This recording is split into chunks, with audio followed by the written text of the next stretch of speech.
De qu'on congolais soit qui tu vas fongola mato yoka. En tout cas, tu sais qu'il y a un problème sérieux. Ba chef d'état africain belé balingi Tshisekedi té parce que babi Tshisekedi ba sous ses alliés babi Tshisekedi azali danger non seulement pour le Congo mais pour l'Afrique. Il considère Tshisekedi comme un canal il y a Afrique en danger. Donc menace contre l'Afrique.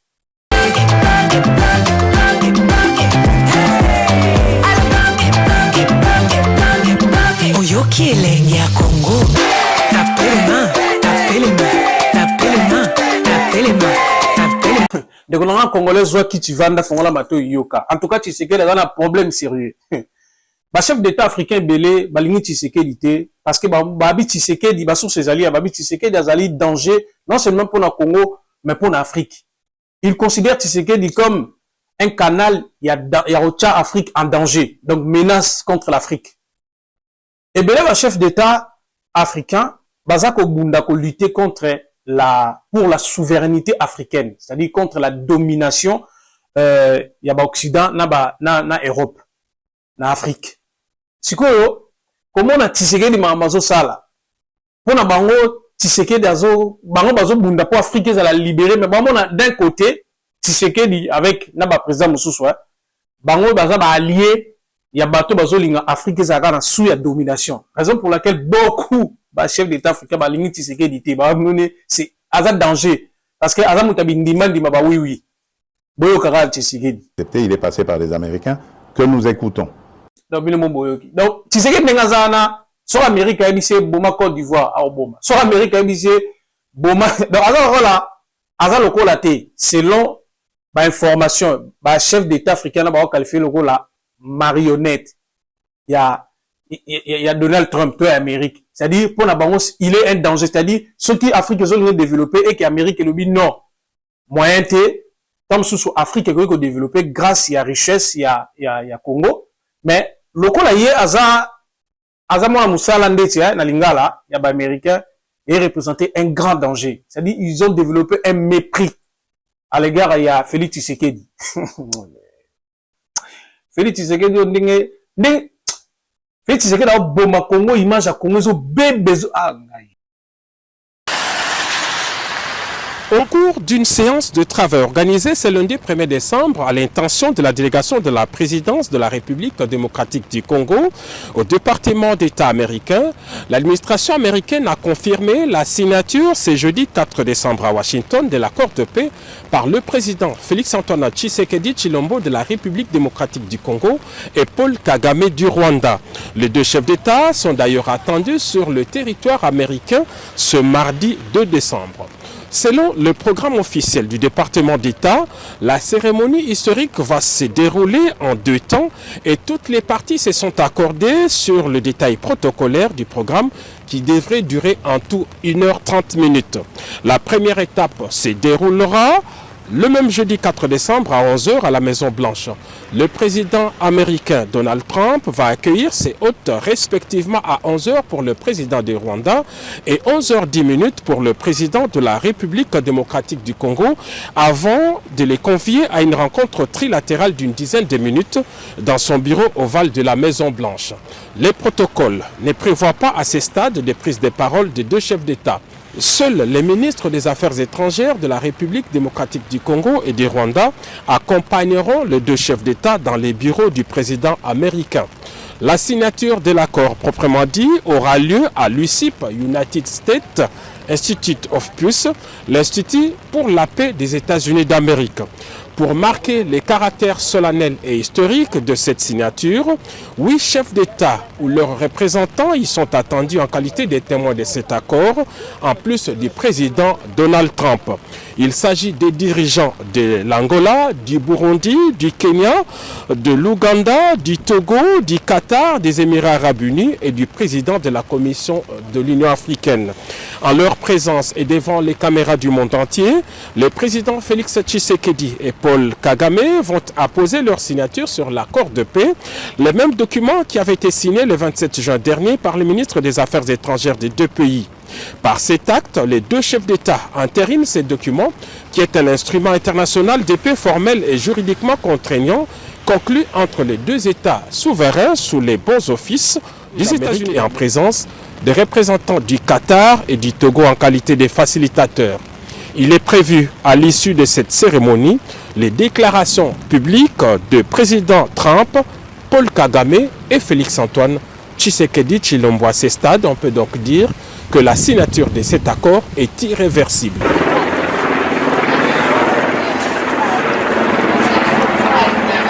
Alain Juillet, bonjour. Bonjour. Nous allons parler aujourd'hui de la RDC.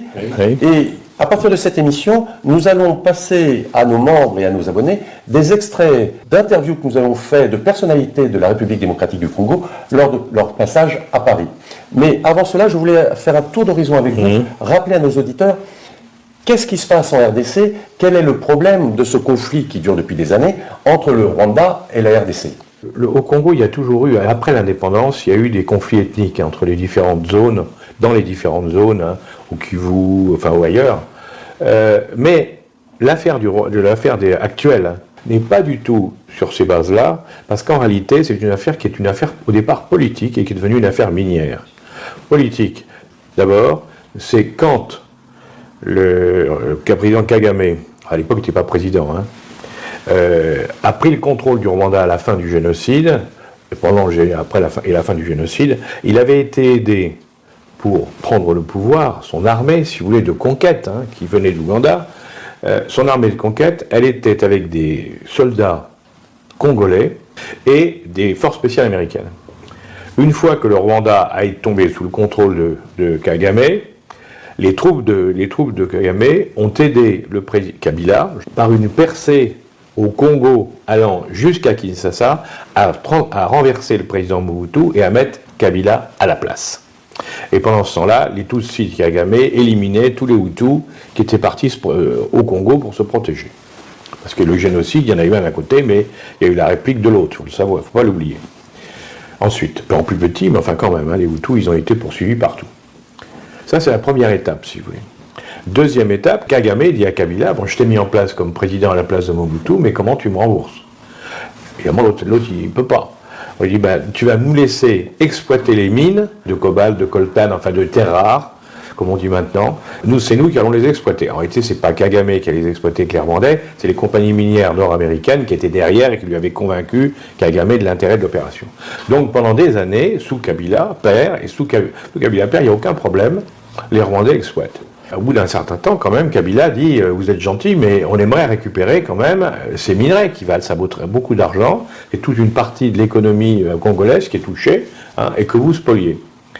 Alors là, qu'est-ce qu'ils vont faire en face? Ils vont monter des milices armées, le M23 et d'autres, des milices armées qui vont faire régner la terreur dans le coin, dans la zone de l'Ituri, et bien sûr, pour qu'on puisse continuer à exploiter les mines au profit, via le Rwanda, des sociétés minières nord-américaines. Ça, c'est la deuxième étape. Bien sûr, l'ONU se mobilise en disant c'est pas possible. Donc on envoie des troupes, mais les troupes se révèlent totalement incapables d'arrêter quoi que ce soit. Parce qu'il y a des intérêts divergents. Quand les compagnies minières américaines, elles vont pas encourager la paix, puis ça leur permet de gagner.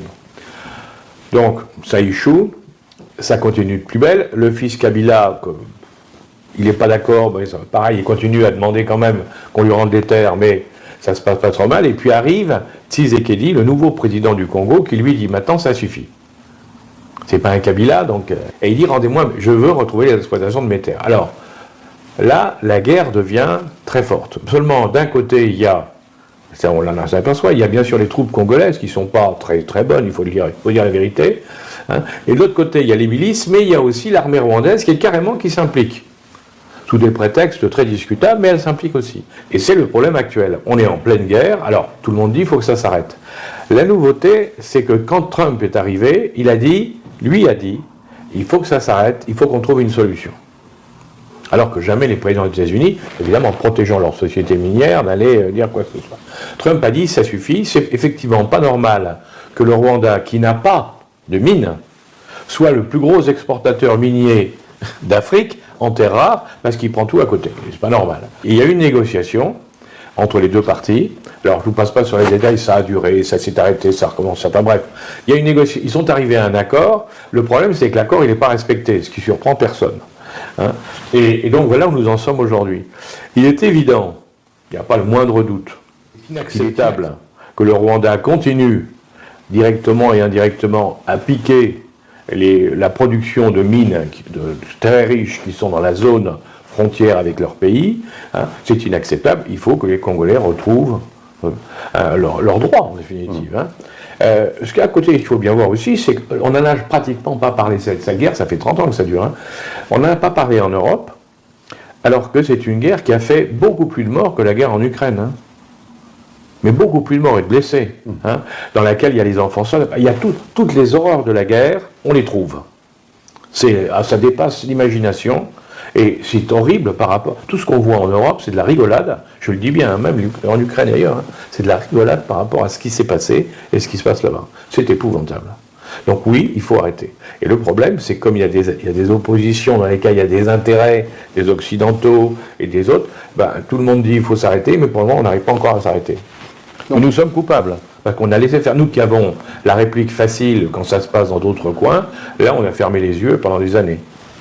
Donc quand le président Trump dit j'ai à mon actif la résolution de 7 conflits majeurs dans le monde, celui-là en fait partie. Il s'est impliqué personnellement. Il s'est impliqué, il a convoqué, et indiscutablement, Kagame est très dépendant des Américains et des Anglais. Bon, Kagame, il a été mis en place par les Américains. Hein. C'était un moyen de mettre au cœur d'une zone qui était francophone, de mettre une implantation anglophone, hein, c'est clair. D'ailleurs, dès qu'il a pris le pouvoir, il a changé le pays, la langue nationale rwandaise, c'était le français, il a changé, il a pris la langue anglaise. Enfin, Kagame était complètement avec eux. Donc ça, c'est clair. Mais là, effectivement, comme ils pouvaient le convoquer, parce qu'ils étaient très débiteurs, puis ils l'avaient mis en place, hein, ils l'ont aidé. Hein. Dans l'affaire du génocide, il ne faut quand même pas oublier que Kagame était accompagné par les Américains, hein, alors que les Hutus étaient avec les Français, les Belges, enfin les Canadiens et les autres. On ne faut pas oublier. Donc il y a une histoire là-dedans. Mais Tshisekedi, lui, ne peut pas supporter Kagame parce qu'il dit c'est un voleur, c'est un bandit. Bon. Et donc c'était très difficile, il ne voulait pas se voir. Et ça, c'est vrai que Trump a réussi à réunir tout le monde pour trouver une formule de paix qui a été signée, qui n'est pas en œuvre pour le moment, mais alors c'est vrai qu'on peut penser quand même que progressivement les choses pourraient s'améliorer. Mais il faut taper sur les compagnies minières. La réalité, si vous voulez arrêter une guerre comme ça, vous convoquez les compagnies minières. Quel est l'intérêt du président Trump de changer un système finalement qui a fonctionné pendant 20 ans, 30 ans, au bénéfice des compagnies minières anglo-saxonnes, et là tout d'un coup il décide d'écouter la partie la plus faible et se range de ce côté. Il faut bien voir qu'en Afrique, bon, les Américains sont sortis de l'Afrique. Hein. Depuis qu'ils n'ont plus d'intérêt pétrolier dans le golfe de Guinée, ils ont laissé tomber l'Afrique. Néanmoins, ils regardent ce qui se passe. Hein. Il ne faut pas oublier que le pays le plus riche, potentiellement le plus fort d'Afrique, hein, c'est le Congo. La République démocratique du Congo, c'est un pays énorme, un pays d'une richesse minière incroyable, plus que le Brésil, hein, c'est encore plus riche que le Brésil. Hein, c'est le pays, le jour, si vous voulez, où le Congo se structurera, arrêtera tous ces conflits internes, stoppera la corruption, parce que Dieu sait s'il y en a, et faudra gérer comme un pays normal, ce jour-là, le Congo est la première puissance d'Afrique. Et ça, les Américains le savent. À côté, le Rwanda, c'est tout petit. Le Rwanda, il a profité de deux choses. Il a exploité, et c'est normal, après ce qui s'était passé, le génocide, pour se donner une image. Et à travers ça, il en a profité pour l'exploiter au-delà des limites de la morale. Mais enfin bon, mais c'est comme ça, hein. C'est la concurrence entre les pays. Mais le Rwanda est un petit pays, et donc les Américains, un petit pays c'est bien, mais s'ils pouvaient avoir un gros pays, ce serait mieux. Or, à côté du Rwanda, il y a cet énorme Congo, qui a certes été jusqu'à maintenant incapable de gérer convenablement, mais qui arrivera un jour, il va y arriver. Donc la RDC a énormément de potentiel. Et bien sûr, c'est le pays d'Afrique sur lequel il faut s'intéresser aujourd'hui. Trump, en homme d'affaires avisé. Bien entendu. Écoutez, Alain Juillet, merci. Chef d'État. Alors voilà. Enfin, le président de la République, Félix-Antoine Tshisekedi Tshilombo et son homologue, voilà, ils vont changer des bureaux. Ils viennent de terminer cette première rencontre en tête-à-tête, comme vous le voyez. Ils étaient tous les deux accompagnés simplement de leur traducteur. Et maintenant, ils entrent dans cette salle comme vous êtes en train de les voir. il y a 10 collaborateurs de part et d'autre. Du côté de la République démocratique du Congo, comme vous êtes en train de le voir en ce moment, il y a les directeurs de cabinet du président de la République, Anthony Kinzo Kamole, il y a la conseillère diplomatique du président de la République, Katharina Mbouy Wagner. Voilà, il vient de saluer les deux délégations. Comme le veut la tradition. Voilà, maintenant c'est du côté congolais où l'on présente à tour de rôle chacun des collaborateurs. Et ce sont ces personnalités, on voit le Conseil spécial en matière de sécurité qui salue, voilà, l'Agence nationale de renseignement est également. Et donc tout le haut cadre sécuritaire accompagne le président de la République dans cette rencontre. C'est ce que veut la tradition et toute la tradition plutôt, et toutes ces personnalités vont donc accompagner les deux chefs d'État pour une rencontre qui devrait prendre presque une heure parce qu'il s'agit d'importantes questions. Alors nous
c'est donc normal que ce soit lui, le voisin le plus immédiat, qui arrive à Kinshasa pour...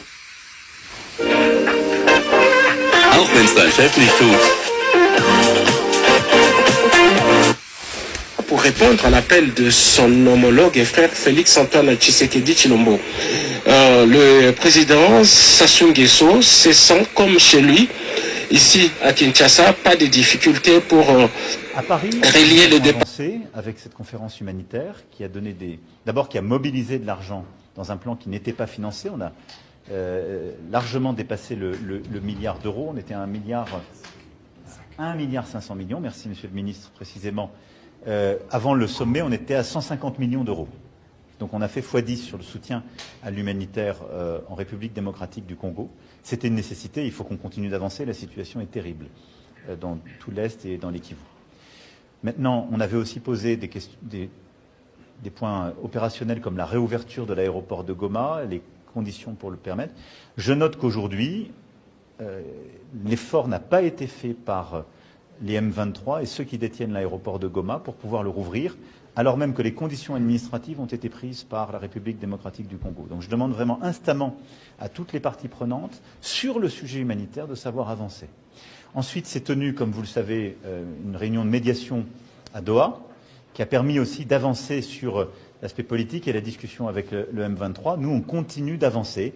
Et je pense qu'il faut unir tous les efforts de l'Union africaine, et du président Faure Gnassingbé qui a été mandaté par le président Lourenço, les efforts des États-Unis d'Amérique et ce qui a été signé l'été dernier, les efforts du Qatar et la médiation qui vient de marquer un pas important et on s'en est réjoui, et ce que la France a pu apporter. On doit absolument continuer, la situation est trop grave pour qu'on la laisse. Jamais. Au grand jamais. Tant que je serai président de la République démocratique du Congo, je n'aurai en face de moi la délégation du M23 ou de l'AFC, là où je ne sais pas, pour négocier. Jamais. Regardez ce qui va se passer.